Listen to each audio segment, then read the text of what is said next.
Here is a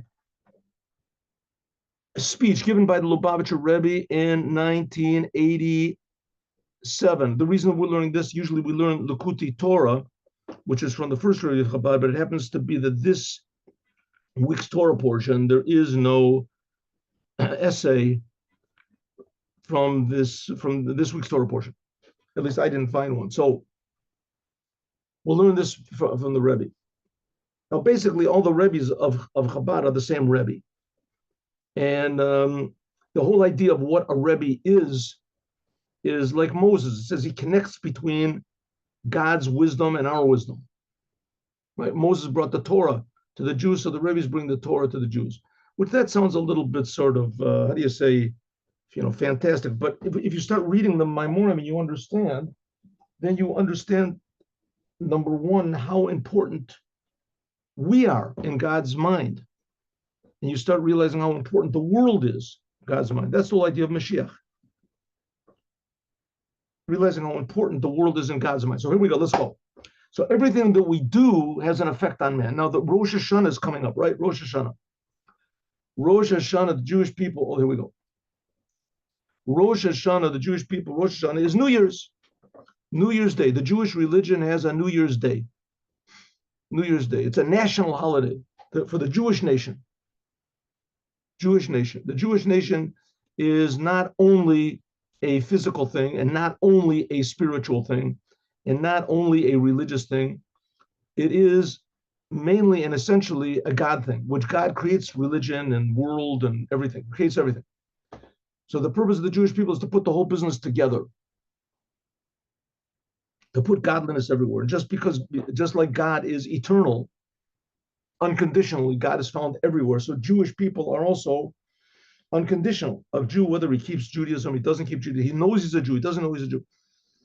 He's a Jew. But the essence of what a Jew is to improve this world. That's the essence of what a Jew is. That's the whole story of the Bible.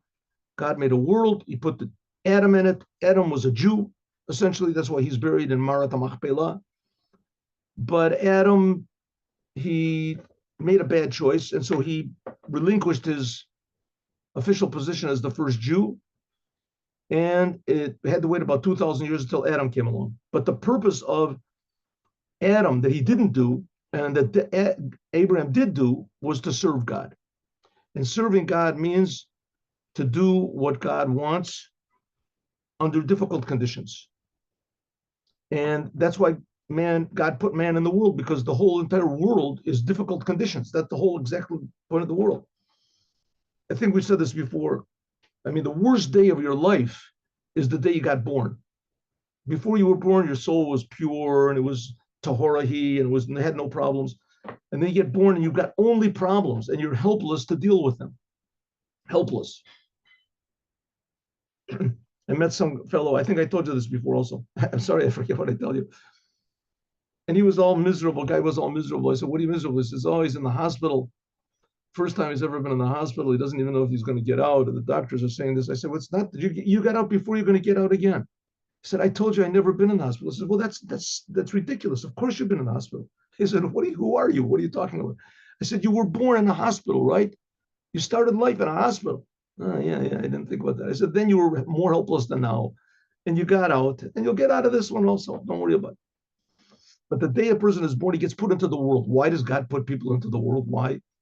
So some religions say it's a big test in order to punish you. And so it's true, it is a big test. That's true, but it's not to punish us. It's to improve the world. God sent us into the war zone. And we're here in order to improve the world. How do you improve the world? Every thought, every moment, everything. That's what we're going to talk about here. Rosh Hashanah in Judaism, the day that man was created, and the main service that we do, the main commandment of Rosh Hashanah is sounding the shofar. Shofar.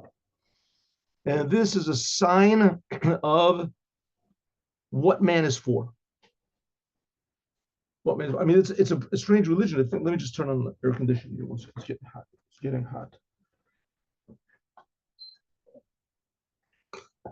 We celebrate the day that the world was created. More exactly, the day that the world was completed. The day that the world was created, the last thing that God created when he created the world was man. Huh? So that's what we're celebrating. The Jewish people have been celebrating this since the Torah has been given, but really even before. The world was created exactly 5,700 and in a little bit more than a month, and 85 years ago. Exactly. That's when it started.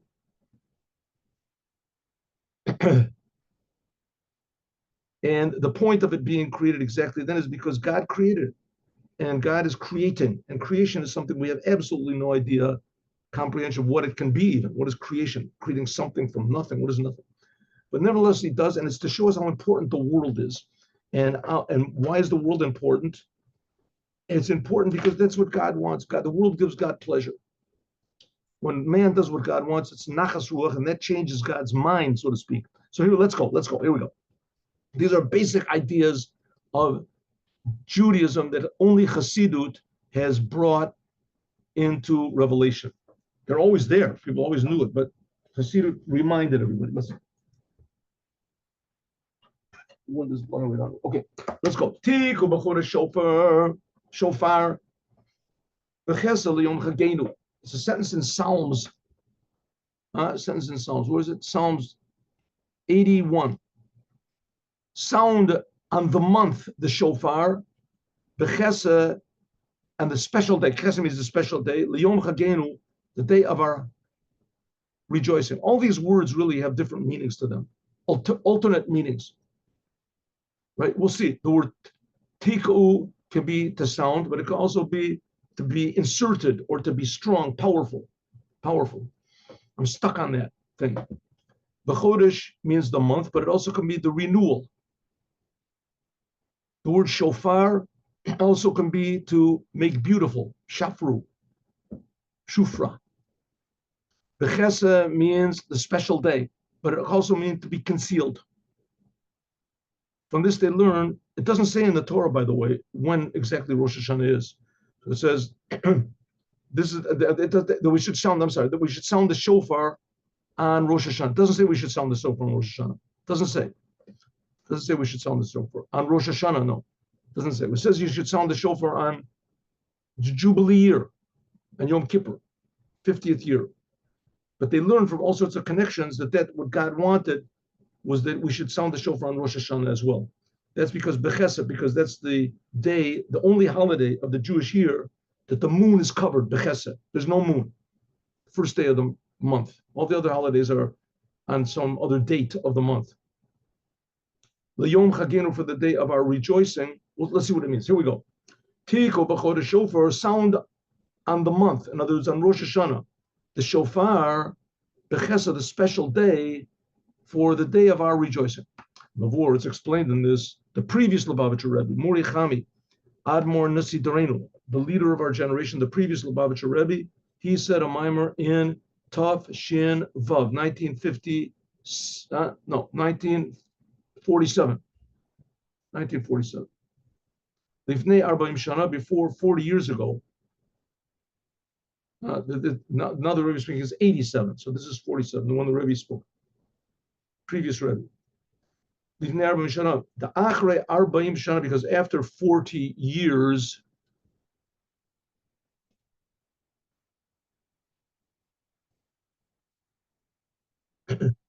Kai Enesh Adaita Rebbe, a person can achieve the level of maturity of his Rebbe, maturity in learning and understanding of his Rebbe. That's why the Jews wandered in the desert for 40 years, so they could get a little bit of the appreciation of God that Moses had, 40 years.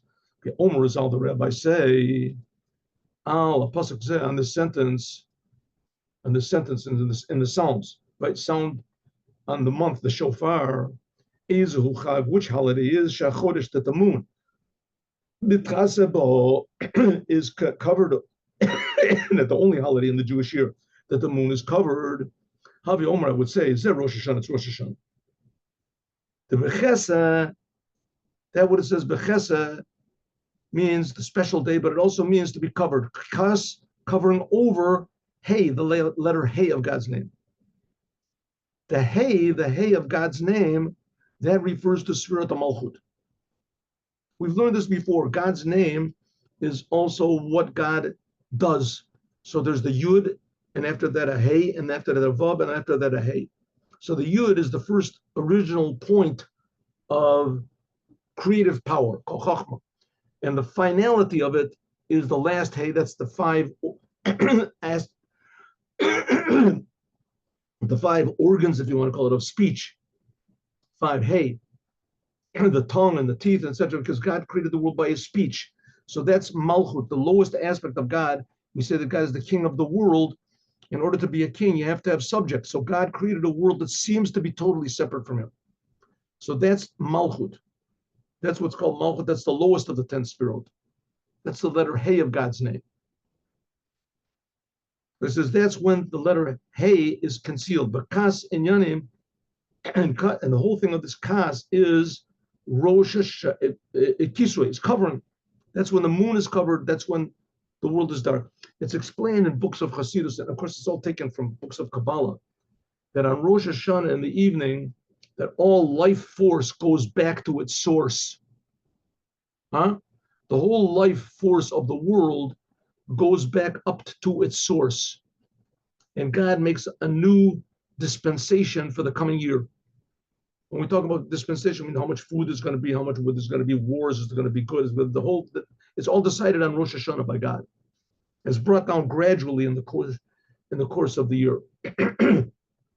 In the course of the year, Rosh Hashanah is the day of judgment. But all the life goes away. So that's something like what happened on the first day. What happened again on the first day? On Rosh Hashanah, that was the day when man was created. It was the 6th day of creation. So when the day of man was created, it was a pretty wild day. That was a really, maybe the wildest day in the history of the world. Never has there been a day like that, right? I mean, first of all, that was the day that Adam ate from the tree, right? But it was also a few hours ago. That's when Adam was created. And in between, somewhere over there, God created woman from man. So it says in the Torah, how did God create the woman from man? That God made man go to sleep. And from that, he created a new man, a woman. So in the teachings of Hasidut, like I say, it comes from Kabbalah, that's representative of what really happens on Rosh Hashanah. Man was created on Rosh Hashanah, right? That's Adam's birthday. Adam's birthday is Rosh Hashanah. And it's also Chava's birthday, Eve.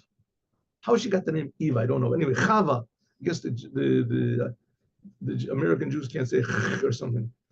Anyway, Eve, whoever wrote the book, but anyway, what was wrong with Chava? I don't know. So her name is Chava. And Chava was also created on that day.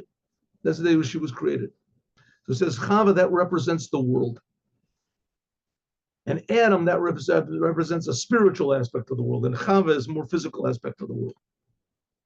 In any case, in order for that Chava could be created to make a new world, so to speak, Adam had to go to sleep. It says the God for Yipol Tardema.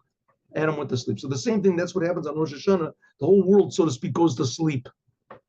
And it exists just from this external. I mean, when Adam went to sleep, he didn't die. He still was there. The same thing, the world, so to speak, it goes to sleep. The spiritual aspect of the world, which we're not aware of anyway, at least I'm not. Right? It goes to sleep on Rosh Hashanah.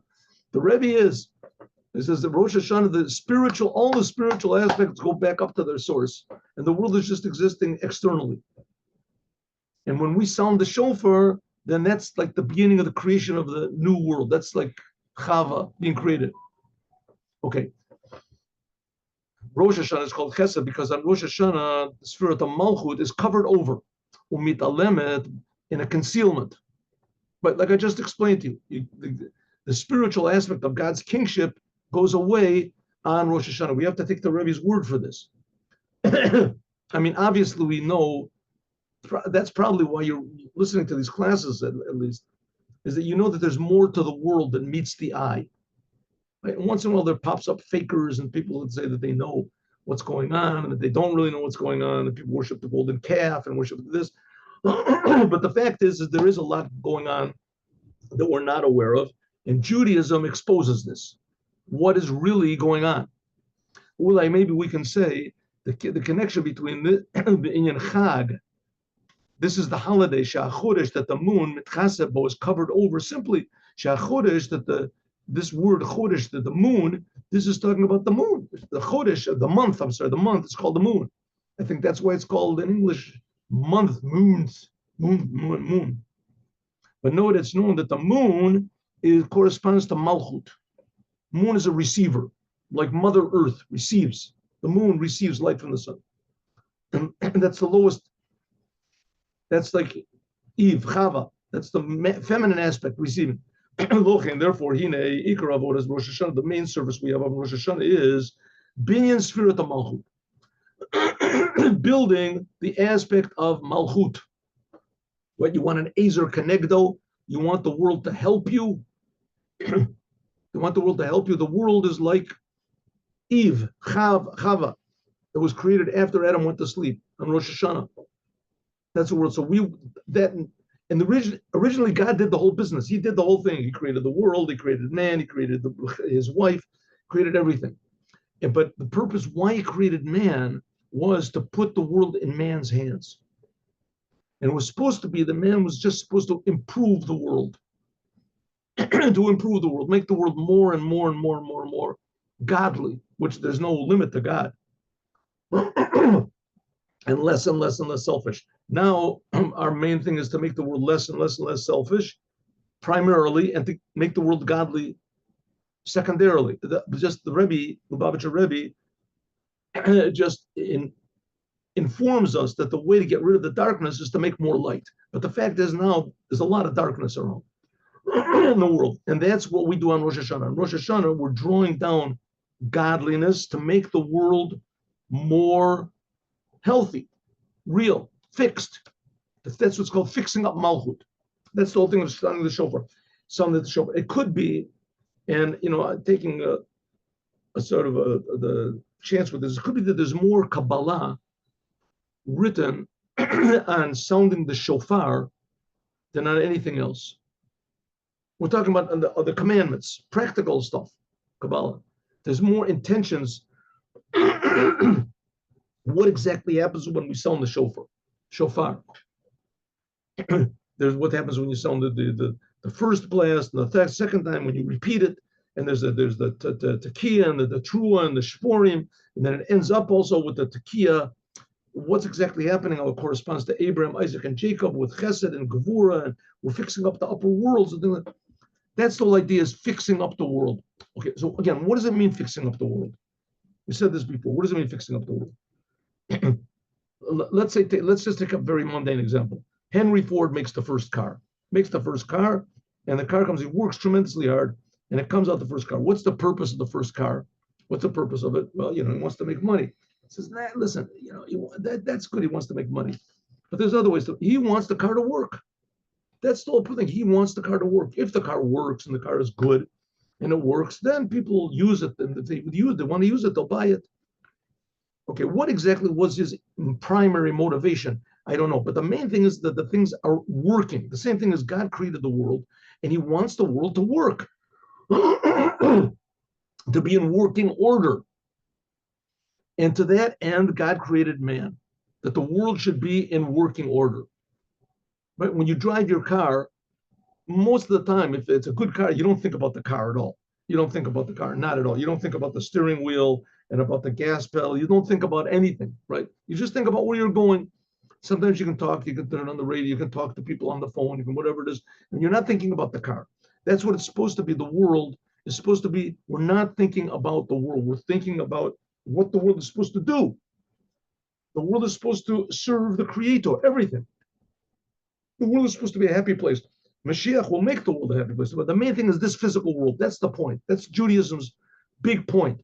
Judaism is the only religion that knows when the world was created, and it celebrates when the world was created, and it basically does not really care about heaven, only in a secondary way at all. In the whole 5 books of Moses, not mentioned heaven, because this world is tremendously important. But in order to make the world work properly, so you have to have a little bit of idea what's going on up in heaven. That's what these ideas are, Kabbalistic ideas. Okay, here we go. Listen to this. Behold, it's known what the teaching of the Baal Shem Tov. And he writes it's in a book called Keter Shem Tov. But Pasuk Zeh, in this sentence, Right? Tiku b'chodesh shofar b'chesed yom chagenu. The Havel Mimor, it should have said, the sentence should have said, sound the shofar in Rosh Hashanah. B'chodesh means Rosh Hashanah. Sound a shofar on Rosh Hashanah. Why does it say sound on Rosh Hashanah a shofar? But we're sounding Rosh Hashanah. We're not sounding Rosh Hashanah. We're sounding the shofar. So it should say clearly, sound on Rosh Hashanah, sound the Rosh sound the shofar when? On Rosh Hashanah. Simple, right? It's like saying drive to New York, car. So drive your car to New York. That's the same thing. Sound the shofar on Rosh. That's the way it should say. Grammatically, there's something wrong over here. It should have said sound the shofar on Rosh Hashanah. Why does it say Tiku b'chodesh? Sound in the month. So it says, the Baal Shem Tov says, Ki yira adam, a person should always look, see, constantly, sheyeh b'chodesh, that you should be renewed. What's it mean? Chadesh maasim tovim. The good deeds that you do should be like the first time. Shelo yeh kamo chok kavua. It should be new. It shouldn't be like a set thing. V'zeh perush adavar. That's what it means. The Mekiv says that this sentence is talking mainly being ikari v'klali. It's talking about a general, very important principle. What's this very important generality? Rosh Hashanah and the Inyan Tamlichuni, and what happens on Rosh Hashanah? We, so to speak, make God a king. We show God that the world is a good place. We make Henry Ford happy with his car, with his creation, as in our metaphor. We're making God happy with his creation. We make God a God, but Henry Ford didn't want to be a king. God wants to be a king. Henry Ford didn't create anything. He just put metal together and did other things. God is creating everything. He wants to, he's a king. That's what a king means.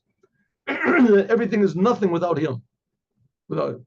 So we want to make God a king. We want to coronate God, so to speak. Therefore, there's a main important thing, in the service of God, of each and every Jew. There has to be avodah b'ofen shel chidush.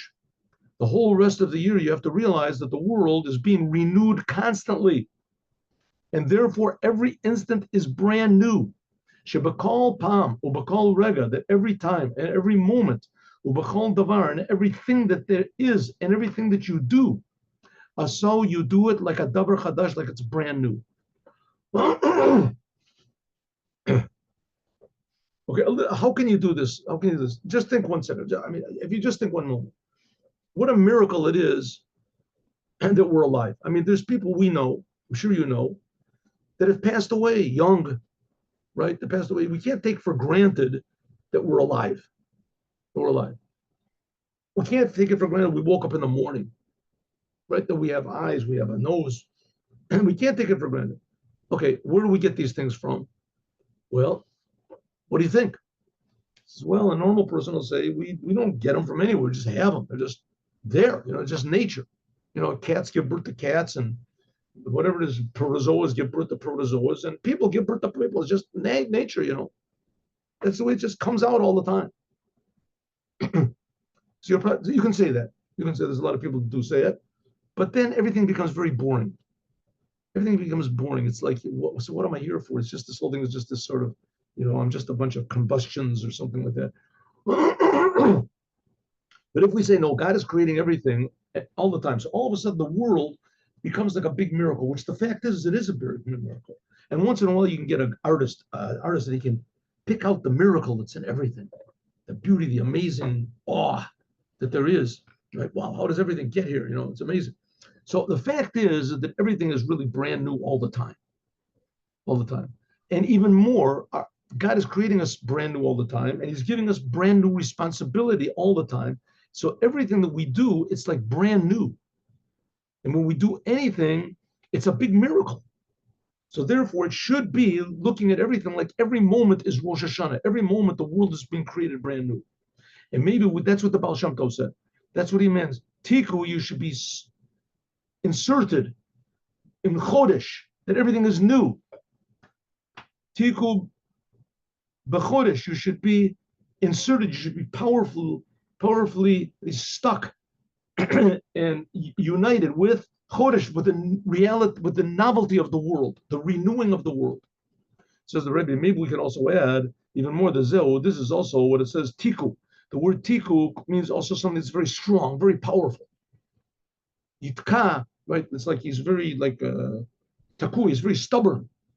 That you should insert yourself powerfully, Hachi Gadol, the greatest, without any change, in your service of God. Just like God is making me brand new every second, as I'm attached to that fact all the time. Until you are eternally attached to the truth. It's just the truth. I'm brand new all the time. Everything is fresh. Everything is new. The Al Yudei, by means of this, every moment of your service that you serve God will be something new. It's not like I'm putting on tefillin every day. I do it. Every day it's like a new thing, like a surprise. Of course, you learn from the past. You learn what to do. You don't have to every day learn how to eat and how to put on tefillin and how to talk, right? And you don't know how to read. You learn from the past the good things that you have from the past, but those things also become eternal. They become part of your person. The main thing is your responsibility becomes brand new. To be a nice person, to say good morning, to help others, to be honest. It's always like the first time. Now we can attach to what it says and what the Baal Shem Tov says over there. What is a miracle? Well, a miracle, we just finished explaining that every instant is a miracle.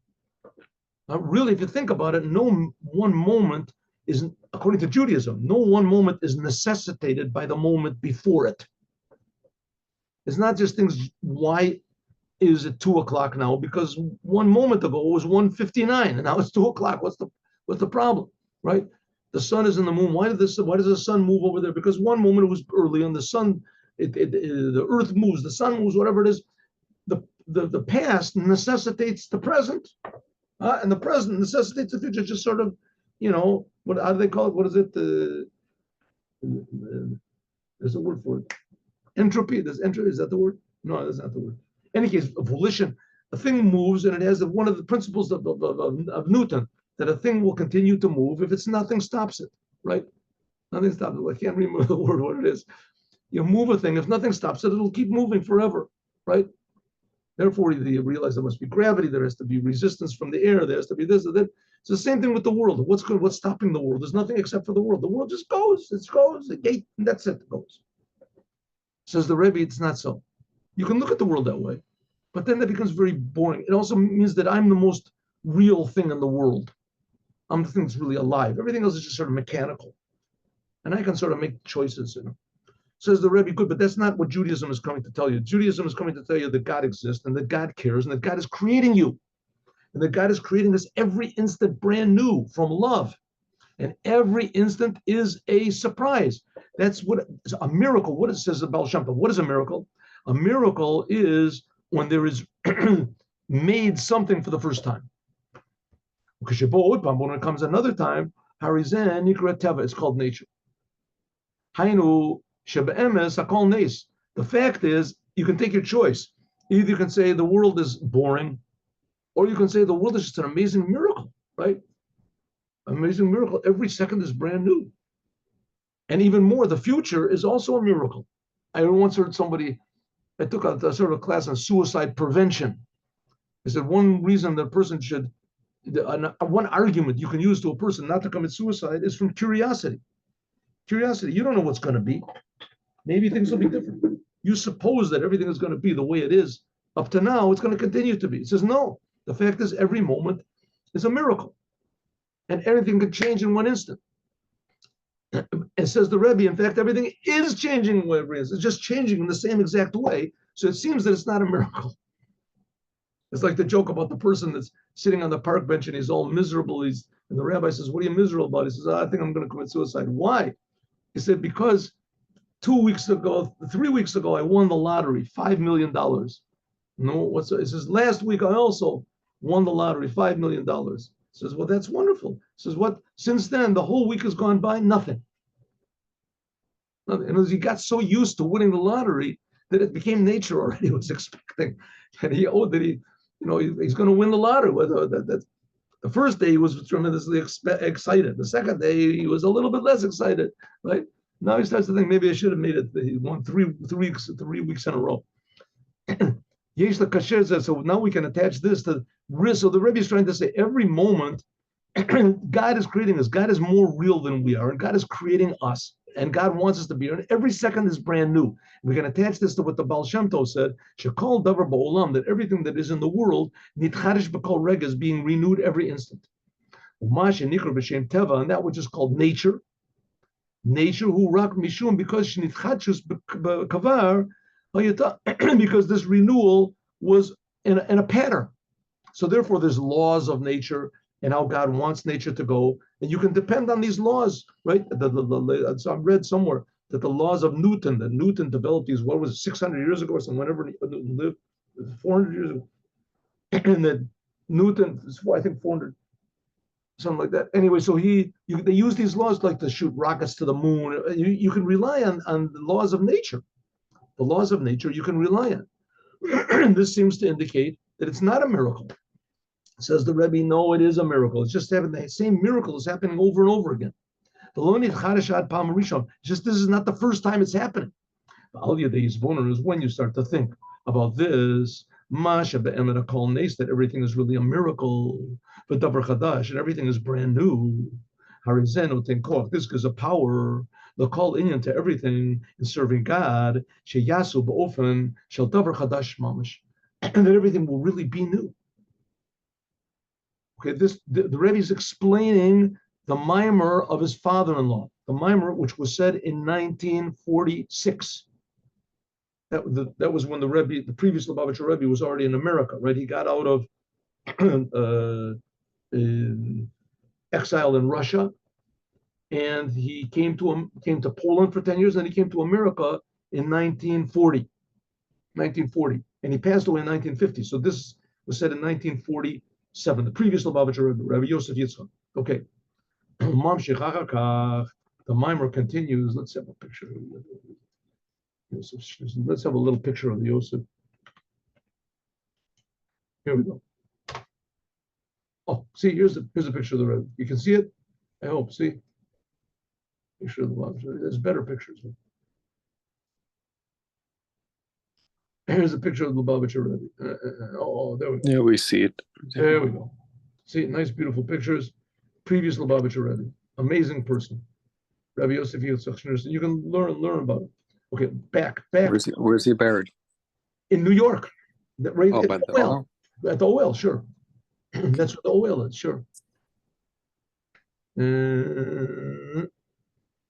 Yeah. Okay.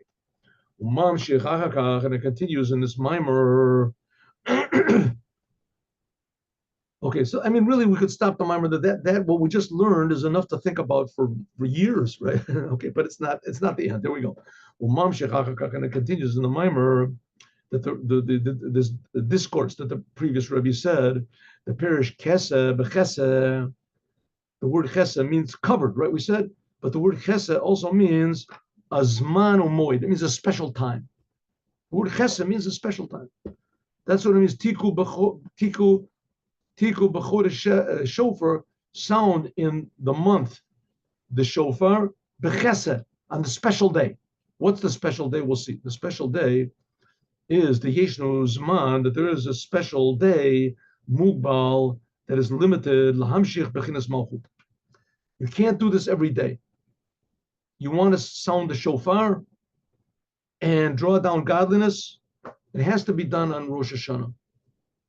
It's like eating matzah on Purim. If you want to do it, you can do it, but it doesn't have the spirit. You're not doing what God wants. That's the point. You're not doing what God wants. A big thing of the commandments, the main thing of the commandments really, is the commander. Right? If God said that we should put, green earrings on our nose or something, then we do that. It doesn't make any difference what God tells us to do. It just happens to be that God tells us to do these things. And according to Kabbalah, there's explanations about why they are. But essentially, there cannot be any explanations because we're doing what God wants. And no one can understand that. I mean, it makes no sense. God wants things.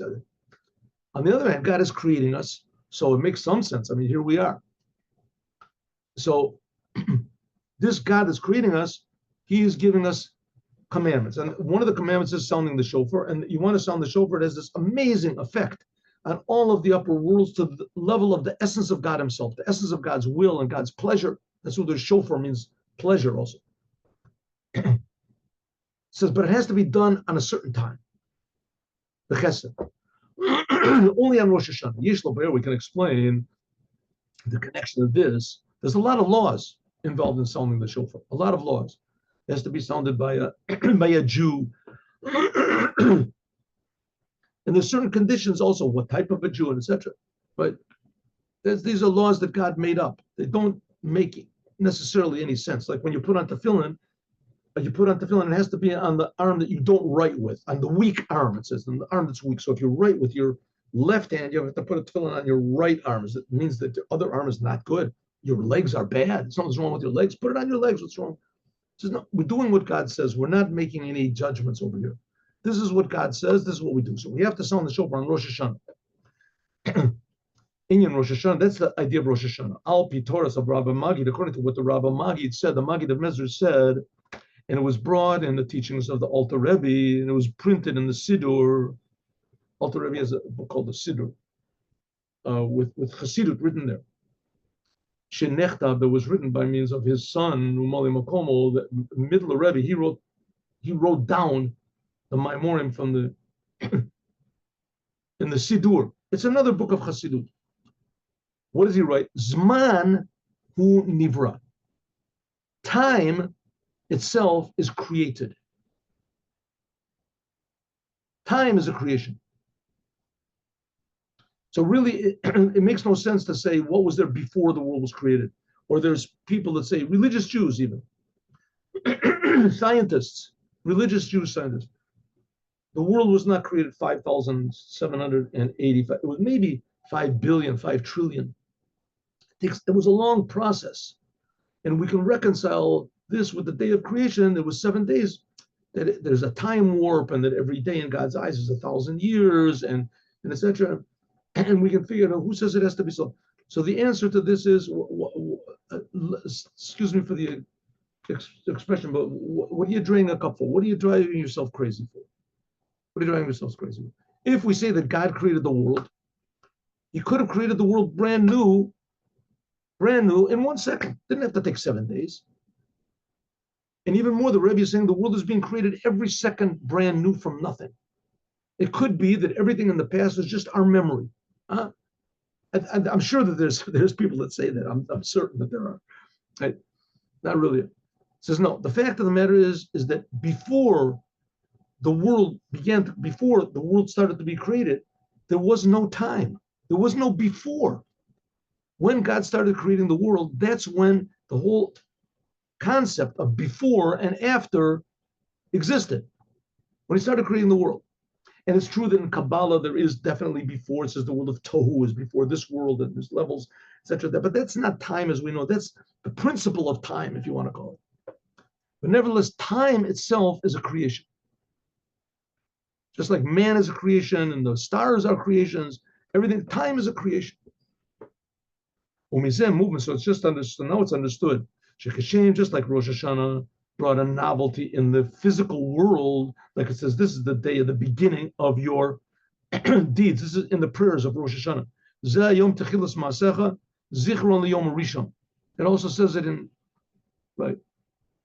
the Rosh Hashanah, in the Talmud. This is the day of the beginning of your deeds.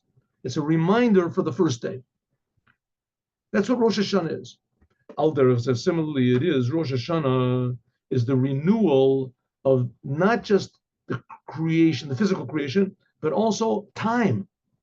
The whole concept of time and place was created by God on, Rosh Hashanah. Rosh Hashanah was like the end of the creation. Because time and place, they're in the world. Now, we can't imagine what it could be without time. What does that mean? No time. What does that mean without time? So the answer is that without time, there is pure reality. Pure reality. Time is divided, right? This second is not that second. That second is not the second before. Little by little, things unfold. So, in other words, time means you don't get a complete picture of reality. You just get little tiny instants, if you want to call it, of reality, of toned down reality. So, time and place is a way that God, so to speak, hides himself and limits himself. That's the speech, God's speech. Of course, God is not limiting himself, but is using his power of limitation to create a new type of a reality, right? Like the woman was created from man, a new type of a reality. And that new type of reality has these new concepts in it that, so to speak, God does not have in his essence. God is totally one, true, unchanging life, beauty, truth. They have no idea what those things are. Life, beauty, truth, those are also creations of God. So God is infinitely real. And one of the things that God created when he made the world is time and place. Now you can ask, so if so, they're very not important. It's exactly the opposite. It's tremendously important to God. God is creating time and place constantly. It's everything is brand new from the essence will of God. So it comes out that every instant that you do, everything, every moment that you're alive, every person that you meet, every blade of grass, everything is happening. It's being not just being directed, that's also true, but it's being created brand new from nothing every instant by God.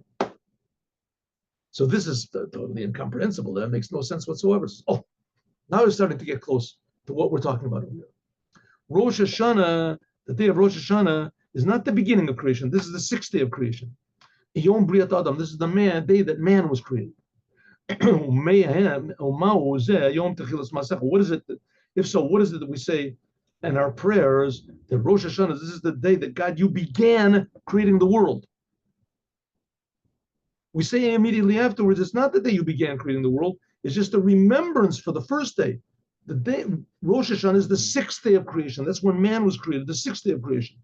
And we're saying this is a remembrance for the first day of creation, right? This gives meaning to the first day of creation. You created a world so that you could put man in it. So, but why are you saying this is the beginning? It's not the beginning. You should say this is the day, the sixth day of creation. It's a remembrance for the first day. We say, no, this is the first day of creation. This is the first day of creation, and it is a remembrance for the first day of creation. Let's go ahead and see. Says the Rebbe, I'll tell you. Mavur Bazeh, we can explain in this. That even though that Briat Kol Olam, that creation, the whole world, was in the first instant of the 6 days of creation, like it says, Breshis Bor Elokim, in the beginning, God created the heavens and the earth. The Kol Shechina, much more so that then was created time and place and their existence, then everything really was fresh. She'em Kidri Olam, the first instant that God created the world, then it was really a world, right? God really created it brand new. That was exactly what God wanted. Nevertheless, Shleimos Abriya, the completion of the whole, the completeness of the creation was on the sixth day, when man was created.